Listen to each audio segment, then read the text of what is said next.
Hello, everybody. My name is Manas. This is my colleague Michael Wong. That's my colleague Michael Ryan. And it's my colleague Harry. So we'll be looking at research and development in Canada. And essentially the challenge that we were looking at is research and development in Canada has been steadily declining compared to other OECD countries. And we wanted to explain the structural reasons for why that is. So one of the things that we did was when we looked at our data analysis, what we found in our data analysis was we looked at business expenditure in R&D from the OECD, and we looked at US and Canada specifically. And we basically essentially looked at private R&D spending in US, firms' private R&D spending in the US compared to private R&D spending in Canada. So our first step was to look at was to compare those numbers relative to GDP. One of the reasons why was because we wanted to look at private investment in R&D compared to things like consumption, government expenditure, and net exports. So the story we gleaned right away is that Canada is a lot smaller than the United States. But what else is interesting is that you see that big bump over there for the United States. This is during the Great Recession. And what you see is really interesting. During the Great Recession, the United States really increased its private R&D spending relative to GDP compared to the United States. That saw a relative decline. And that presents interesting policy questions. But one of the clear stories is this. The US saw that innovation was the future. But there are other, again, structural factors that you can glean from this. And my colleague will explain some of them. Yeah, so the secondary component of our question was to identify structural factors that could explain poor R&D performance in Canada. Specifically, we focused on a literature review of the differences between the US and Canada.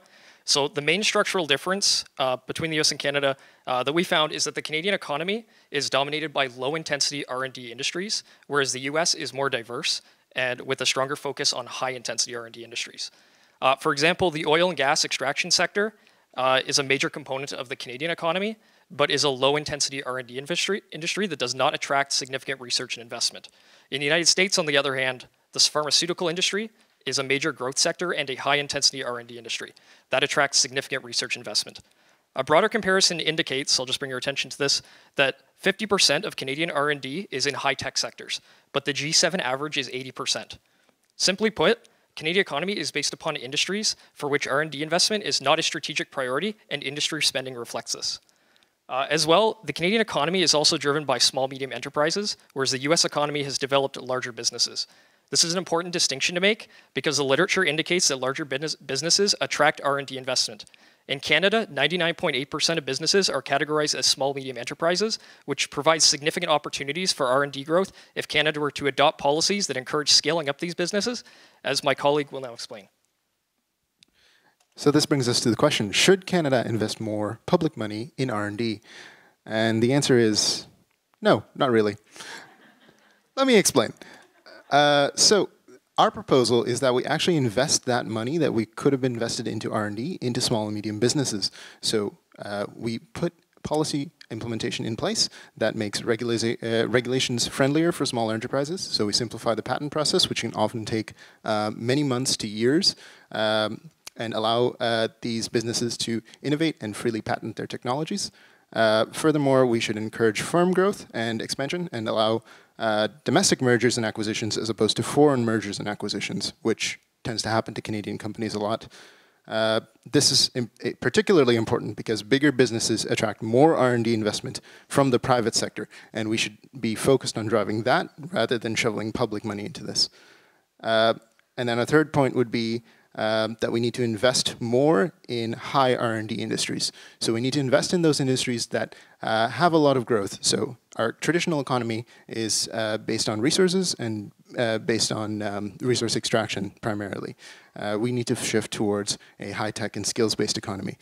This is the way that Canada can move forward into the future and ensure that we don't get left behind, while also growing our businesses and growing our intellectual property.